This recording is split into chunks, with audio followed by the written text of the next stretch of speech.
Hello everyone. Today we start next topic fundamental unit of life. Last lecture में हमने cell के main components के बारे में पढ़ा। मेन कंपोनेंट्स कौन कौन से थे? प्लाज्मा मेम्ब्रेन, न्यूक्लियस और साइटोप्लाज्म। आज हम सेल के अंदर पाए जाने वाले ऑर्गेनल्स के बारे में पढ़ेंगे। ऑर्गेनल्स क्या होते हैं ये मैंने आपको लास्ट लेक्चर में बताया था। ऑर्गेनल्स सेल के अंदर पाए जाने वाले ऑर्गन, उनको हम क्या कहते हैं? सेल ऑर्गेनल्स कहते हैं। सेल के अंदर बहुत सारे ऑर्गेनल्स पाए जाते हैं, लेकिन हम अब जो मेन ऑर्गेनल्स हैं उनके बारे में स्टडी करेंगे। तो सेल ऑर्गेनल्स को समझने के लिए पहले हमको सेल का स्ट्रक्चर देखना पड़ेगा। आपके सामने दो स्ट्रक्चर दिखाई दे रहे हैं, this is plant cell and this is animal cell. तो main organelles are in plant cell और एनिमल सेल। प्लांट सेल में मेन ऑर्गेनल्स हैं ER, endoplasmic reticulum, next Golgi apparatus, lysosome, mitochondria, chloroplast and vacuoles. इसी तरह से animal cells के जो main organelles हैं वो भी हैं ईआर, एंडोप्लाज्मिक रेटिकुलम, गोल्जी एपरेटर्स,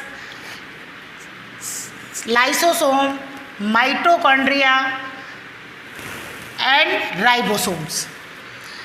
अब आपको दोनों जो डायग्राम है या स्ट्रक्चर है इसको देखने के बाद क्या आप दोनों में डिफरेंस बता सकते हैं कि प्लांट सेल और एनिमल सेल में क्या डिफरेंस है? तो दोनों का स्ट्रक्चर देखने के बाद हम आसानी से इनके डिफरेंस पता लगा सकते हैं।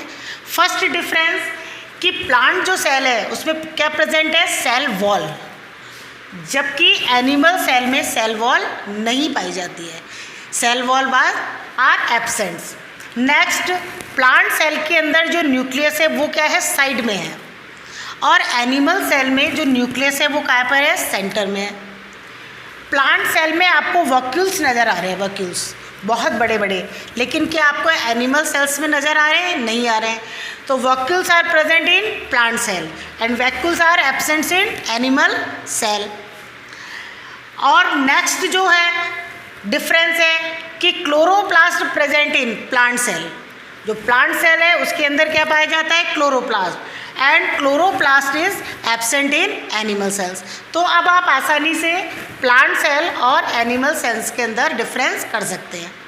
अब हम एक एक ऑर्गेनल्स के बारे में पढ़ेंगे। सबसे पहला जो ऑर्गेनल्स है वो है एंडोप्लाज्मिक रेटिक्यूलम, या जिसको हम शॉर्ट में ईआर कहते हैं। तो एंडोप्लाज्मिक रेटिकुलम क्या है? It is a network of membrane present in cytoplasm. जो आपको ये नेटवर्क दिख रहा है मेम्ब्रेन्स का, वो क्या कहलाता है? ईआर या एंडोप्लाज्मिक रेटिकुलम।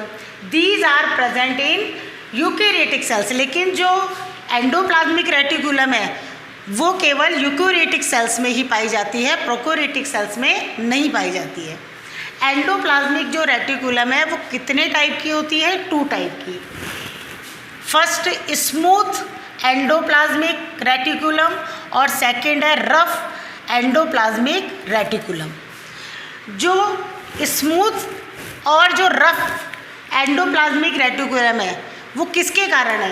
क्योंकि जो रफ ईआर होती है वो उसके ऊपर राइबोसोम्स प्रेजेंट होते हैं, और राइबोसोम्स ये आपको बारीक बारीक छोटे छोटे से दिख रहे हैं ना पॉइंट, दिस इज राइबोसोम्स।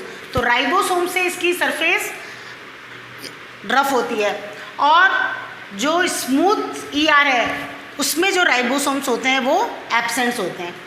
तो first smooth ER, it made up of tubules, it help in manufacture of fat molecules, steroids and lipids.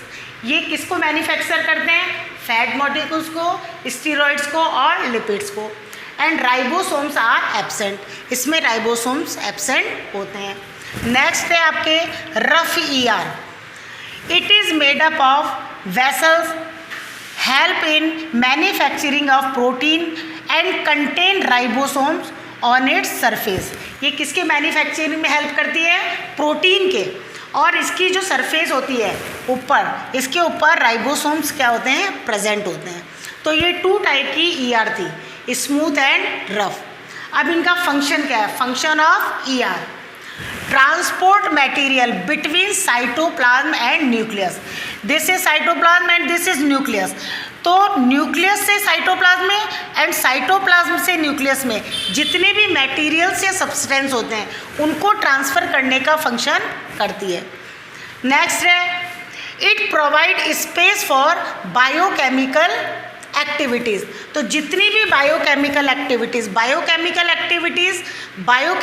जो केमिकल रिएक्शन से जो एक्टिविटीज़ होती हैं, किसी भी सेल के अंदर होने वाली केमिकल रिएक्शन को हम बायोकेमिकल रिएक्शन या बायोकेमिकल एक्टिविटीज़ कहते हैं। तो जितनी भी बायोकेमिकल रिएक्शन से एक्टिविटीज़ हैं उनके लिए सरफेस प्रोवाइड कराती है।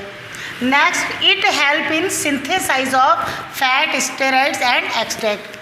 इसके अलावा ये फैट और स्टेरॉइड्स और जितने भी अलग अलग सब्सटेंस हैं उनको सिंथेसाइज करती है। It help in detoxification of poisonous product. सबसे इम्पॉर्टेंट पॉइंट है, डिटॉक्सिफिकेशन क्या होता है कि जितनी भी केमिकल्स रिएक्शंस होती हैं सेल्स के अंदर, उससे बहुत सारे पॉइजनस सब्सटेंस या प्रोडक्ट बनते हैं। तो इन पॉइजनस जो प्रोडक्ट या सब्सटेंस है उनको ये सिंपल बना देती है और सिंपल बनाकर सेल्स के अंदर प्रेजेंट करती है, बनाती हैं। तो पॉइजनस को बिल्कुल सिंपल में बनाना, ये इसका मेन फंक्शन है। तो ये था आपके एंडोप्लाज्मिक रेटिकुलम। नेक्स्ट जो ऑर्गेनल्स है, दिस इज गोल्जी एपरेटस। जो आपको ये ट्यूब लाइव्स इस तरह से स्ट्रक्चर दिख रहा है प्लांट सेल में भी और एनिमल सेल्स में भी, इसी को क्या कहा जाता है? Golgi apparatus. अच्छा, इसका नाम गोल्जी एपरेटस क्यों पड़ा? क्योंकि इसको कैमिलो गोल्जी नामक साइंटिस्ट ने क्या किया था? डिस्कवर किया था। तो उन्हीं के नाम पर इसका नाम रखा गया है गोल्जी एपरेटस। गोल्जी एपरेटस क्या है? It is a system of tubules and membranes. Tubules and membranes का क्या है? ये सिस्टम है। Bound vessels arrange parallel, parallel का मतलब इस तरह से सीधा, to each other to stack of systems जो इनके बीच बीच में इसको जोड़ता है, उसी को ही क्या करता है? सिस्टम्स को, ट्यूबल्स या मेम्ब्रेन से बना हुआ जो स्ट्रक्चर है वो क्या कहलाता है? Golgi apparatus. अब गोल्जी एपरेटस का फंक्शन क्या है? Lipids and protein synthesise in ER are packed at Golgi complex. तो जो ER में प्रोटीन और लिपिड्स जो सिंथेसाइज हुआ था उसको पैक करने का या उसको स्टोर करने का जो फंक्शन है वो कौन करता है? गोल्जी एपरेटस करता है। नेक्स्ट है transport material inside and outside the cell.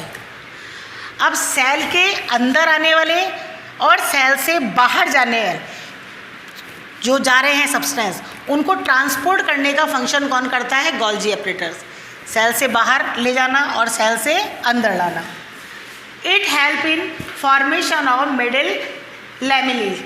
Lamellae क्या होती है? ये आपको मैंने प्लांट सेल में बताया था कि 2 प्लांट सेल को जोड़ने के लिए जो स्ट्रक्चर होता है उसी को हम क्या कहते हैं? लैमेली। तो इस तरह से आज हमने 2 मेन जो सेल ऑर्गेनल्स हैं उनके बारे में पढ़ा है। नेक्स्ट जो ऑर्गेनल्स हैं जैसे माइटोकॉन्ड्रिया, लाइसोसोम्स, राइबोसोम्स, इन सब के बारे में हम नेक्स्ट लेक्चर के अंदर स्टडी करेंगे। Thank you.